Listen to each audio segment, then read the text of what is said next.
Hi hello welcome to my channel. Thanks for supporting me. நம்ம இன்றைக்கி வாழைக்காய் Cola உருண்டை பார்க்க போகிறோம். அதுக்கு தேவையான பொருட்கள், நம்ம எப்பொழுதுமே வாழைக்காய் வச்சு சிப்ஸ் பண்ணுவோம், பொரியல் பண்ணுவோம், அந்த மாதிரி தான் பண்ணியிருப்போம். இது ஒரு கொஞ்சம் டிஃப்ரெண்ட்டாக கோலா உருண்டை செஞ்சு நம்ம ட்ரை பண்ணி பார்க்கலாம். நம்ம பசங்களுக்கு ரொம்ப ரொம்ப இது பிடிச்ச டிஷ். இதுக்கு ஒரு குக்கரில் தண்ணி வச்சுருக்கேன். அதில் ஒரு 2 வாழைக்காயை கட் பண்ணி போட்டு ஒரு 3 விசில் வர வரைக்கும் இதை நம்ம பாயில் பண்ணிப்போம்.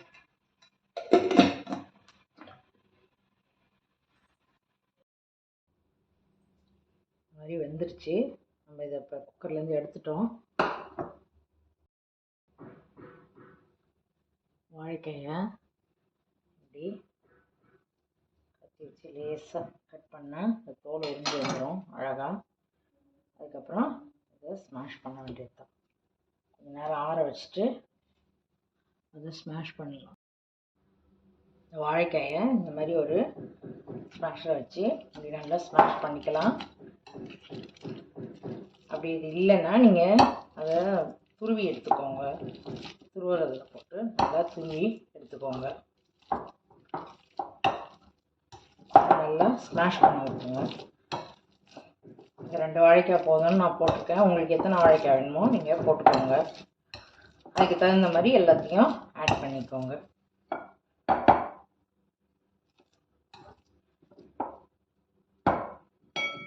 பண்ணிவிட்டு அதில் வெங்காயம், ஒரு வெங்காயம் கட் பண்ணி வச்சுருக்கிறேன், அதை போட்டுருவோம்.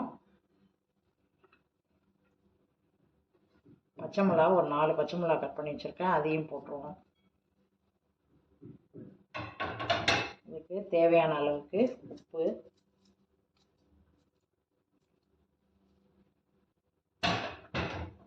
மஞ்சத்தூள் போடுவோம். மஞ்சத்தூள் ஒரு 2 டேபிள் ஸ்பூன் மஞ்சத்தூள் போட்டுக்கலாம்.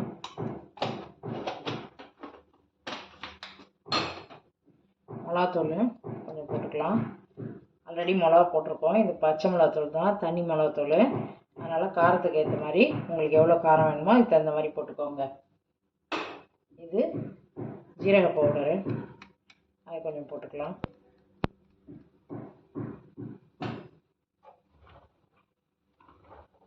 உங்களுக்கு என்ன மசாலா போடணுமோ வேணால் போட்டுக்கலாம். நான் இந்த மசாலா தான் நான் போடுறேன். உங்களுக்கு எது வேணுமோ நீங்கள் போட்டுக்கலாம்.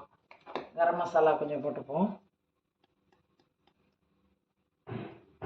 எல்லா மசாலா போட்டால் கூட நல்லா தான் இருக்கும். இதை உருண்டி வரதுக்காக நம்ம கடல மாவு ஒரு 2 டேபிள் ஸ்பூனோ 3 டேபிள் ஸ்பூனும் சேர்த்துருவோம். அதுக்கப்புறம் வேணும்னா நம்ம அதுக்கப்புறம் வேணால் ஆட் பண்ணிக்கலாம். உருண்டை வரலன்னா இன்னும் கொஞ்சம் கடல மாவு போட்டுக்கலாம். கொஞ்சோண்டு கொத்தமல்லி போட்டுப்போம்.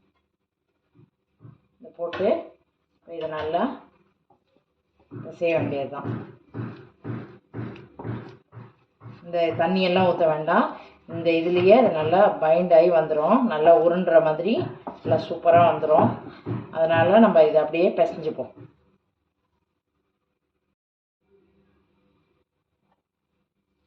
இதெல்லாம் இந்த அளவுக்கு பிசைஞ்சிட்டோம். இதை அப்படியே உருண்டை பிடிச்சி எடுத்து வச்சுப்போம். உங்களுக்கு எந்த சைஸ் வேணுமோ அந்த சைஸில் உருண்டை பிடிச்சி எடுத்து வச்சுக்கோங்க. இது அப்படியே எண்ணெயில் பொரிக்க வேண்டியது தான். நம்ம உருட்டி வச்ச கோலா உருண்டையை எண்ணெய் காஞ்சிடுச்சு. இப்போ அதில் எண்ணெய் போட்டு பொரிச்சு எடுக்க வேண்டியது தான்.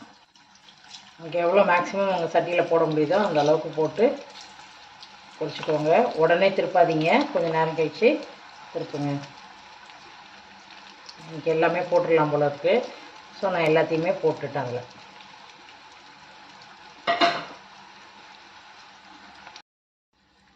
இதை அப்படியே திருப்பி போட்டுக்கலாம். எல்லாத்தையும் நல்லா வெந்த பிறகு அதை எடுத்துட வேண்டியது தான். இந்த அளவுக்கு வந்த பிறகு இதை எடுத்துடலாம். நல்லா வெந்துடுச்சு. இப்போ இதை எடுத்துடலாம். எடுத்து தனியாக வச்சிடலாம். குழம்பு வச்சுட்டு அதுக்கப்புறமா இதை போட்டுக்கலாம். அதனால் இதை எடுத்து நம்ம தனியாக எடுத்து வச்சுக்குவோம்.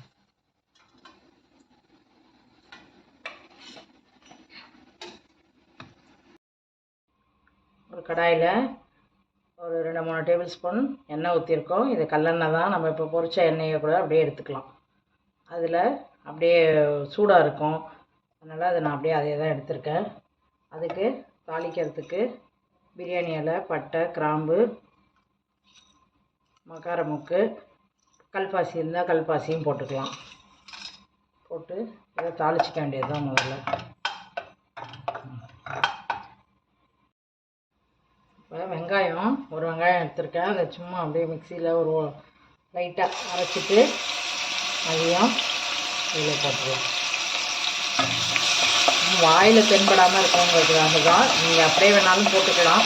அரைச்சிட்டு போட்டால் எல்லாம் சேர்ந்துடும். அதனால் இது அரைச்சிட்டு நான் போட்டிருக்கேன். இதெல்லாம் கொதைக்கிட்டு அதில் ஒரு டேபிள் ஸ்பூன் 2 டேபிள் ஸ்பூன் இஞ்சி பூண்டு பேஸ்ட் போட்டுக்கலாம். அதையும் கொஞ்சம் நல்லா வாசனை வர வரைக்கும் வதக்குங்க. நல்லா வாசனை வருது. இப்போ நம்ம தக்காளியை ஒரு 2 தக்காளியை எடுத்து நான் வந்து அரைச்சி வச்சுருக்கேன். அதையும் இதிலே போட்டுக்கலாம். போட்டு இது ஒரு பச்சை வாசனை போகிற வரைக்கும் இதை கொஞ்சம் நேரம் வதக்கிப்போம். இப்போ இதுக்கு தேவையான மசாலாலாம் போட்டுக்கலாம். மஞ்சத்தூள், மிளகாய்த்தூள்,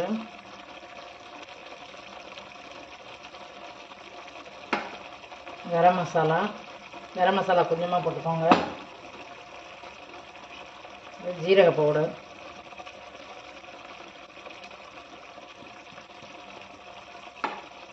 போட்டு இதையும் கொஞ்சம் வதக்கி விட்டுக்கலாம். ரொம்ப நேரம் வதக்க வேண்டாம், டேஸ்ட் மாறிடும். லைட்டாக வதக்கிட்டு தண்ணி ஊற்றிக்கலாம்.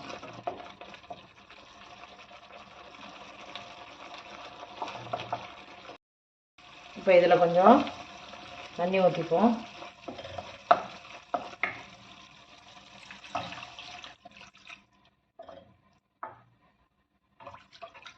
கொஞ்சமாக ஊற்றிக்கலாம். இதுக்கு தேவையான அளவு உப்பு போட்டுப்போம். அதுலேயே உப்பு கொஞ்சம் போட்டோம். அதனால் இந்த குழம்புக்கு தேவையான உப்பு மட்டும் இதில் போட்டுப்போம். இப்போ நல்லா கொதிக்க ஆரம்பிச்சிருச்சு.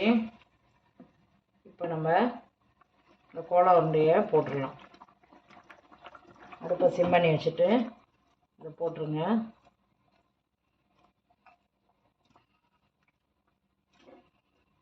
போட்டுட்டு ஒரு கொதி வரட்டும். கொதி வந்தோடனே ஆஃப் பண்ணிடலாம். குழம்பு கொஞ்சம் தண்ணியாக இருந்தால் தான் அதுக்கப்புறம் திக்காகிடும். உருண்டை எல்லாத்தையும் இழுத்துரும். அதனால் கொஞ்சம் தண்ணியாகவே இருக்கட்டும். ரொம்ப திக்காக்காதீங்க குழம்ப. இது மேலே அப்படியே கொத்தமல்லி கொஞ்சம் போட்டுக்கலாம்.